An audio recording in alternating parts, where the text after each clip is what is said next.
దేవుని నామానికి మహిమ కలుగును గాక. ప్రియ దేవుని బిడ్డలారా, పరిశుద్ధ గ్రంథము నుండి యోబు గ్రంథము 2వ అధ్యాయము 10వ వచనాన్ని చదువుకుందాం. మనము దేవుని వలన మేలు అనుభవించుదుమా, కీడును మనము అనుభవింపతగదా?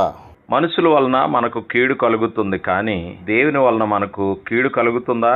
దేవుడు మనుషులకు ఉద్దేశపూర్వకంగా కీడు తలపెడతాడా? చాలా మందికి పరీక్షలంటే భయం. సరిగ్గా చదవకపోవడం వల్లనో, మంచి మార్కులు రాకపోతే ఫెయిల్ అయిపోతారనో పరీక్షలను అంతగా ఇష్టపడరు. పరీక్షలకు భయపడి చాలా మంది చదువును కూడా మధ్యలోనే ఆపేస్తారు. పిల్లలు ఏదైనా రోగం వచ్చినప్పుడు ఆసుపత్రికి వెళ్ళాలంటే భయపడతారు. నానా రకాల పరీక్షలు చేస్తారని, లేకపోతే ఇంజెక్షన్ చేస్తారని, సిలన్ పెడతారేమో అని, ఇలాగా అనేక విధాలుగా భయపడతారు. ఏదైనా సరే పరీక్ష అనగానే మనిషిలో ఒక రకమైన గుబులు అనేది వస్తుంది. ఏ పరీక్ష అయినా దేని బిడ్డలారా మనిషికి మేలే చేస్తుంది, కానీ కీడు చెయ్యదు. పరీక్ష కష్టంగా ఉంటుందని భయపడి పారిపోతే దాని పర్యవసానం జీవితాంతం భరించాలి. అప్పుడే పుట్టిన పసిపిల్లలకి అంటువ్యాధులు సోకకుండా టీకాలు వేస్తారు.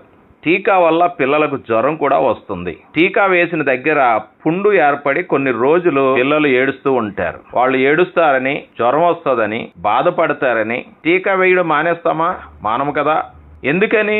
భవిష్యత్తులో వారికి ఎలాంటి రోగం వచ్చినా తట్టుకోవడానికి టీకా వేస్తారు. అందుకనే ఎంత కష్టమైనా ఆ కుమారుడు ఏడుస్తారని ఆలోచన చేయకుండా మన ఇంజెక్షన్, ఆ టీకా వేయడానికే ఇష్టపడతారు. అలాగే మన దేవుని యందు విశ్వాసంలో ఎదగటానికి, కష్టాలు బాధలు వచ్చినప్పుడు దేవునిలో నిలకడగా ఉండడానికి దేవుడు కూడా మనకు పరీక్షలు పెడతాడు. ఆ క్రమంలో మనిషి కొన్ని కష్టాలు ఎదుర్కోవాల్సి వస్తుంది.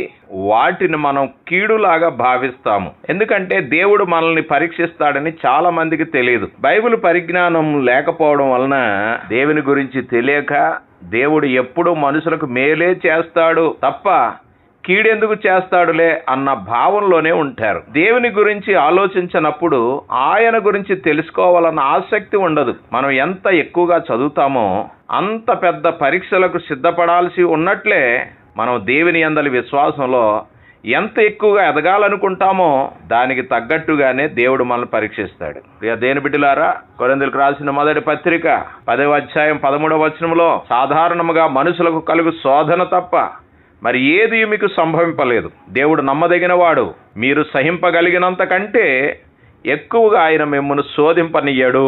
ఎందుకంటే సహింపగలుగుటకు ఆయన శోధనతో కూడా తప్పించుకుని మార్గమును కలుగజేయును. హల్లెలూయా. ఎంత పరీక్షలకు మనం ఎదుర్కొంటామో అంతగా విశ్వాసంలో బలపడతాం. నా ప్రియ సహోదర సహోదరి, మీ విశ్వాసనకు కలుగు పరీక్ష ఓర్పును పుట్టించునని ఎరిగి మీరు నానా విధములైన శోధనలలో పడినప్పుడు అది మహానందమని ఎంచుకొనిడి అంటున్నాడు యాకోబు 1వ అధ్యాయము 2-3 వచనాల్లో. ఇలాగా తరచుగా మనం పరీక్షలను ఎదుర్కొనేటప్పుడు మనకు ఓర్పు, సహనం అలవాటు అవుతుంది. అప్పుడు మనకి ఎంత పెద్ద కష్టం వచ్చినా అది దేవుని నుండి వచ్చే పరీక్షగా భావించి యోబు వలె దేవుని వలన మేలు మాత్రమేనా, కీడును మనము అనుభవింప తగదా అని చెప్పగలిగే స్థాయికి మనము ఎదగగలుగుతాం. హల్లెలూయా.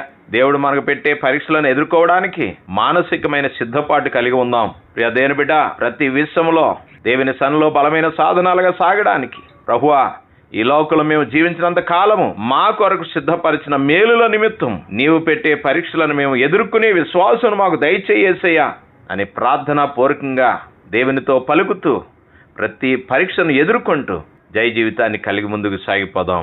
దేవుడు మనలను ఆయన మేలుతో, ఆయన యొక్క ప్రతి పరీక్షలో మనకు జయం ఇచ్చి నడిపించును గాక. ఆమెన్.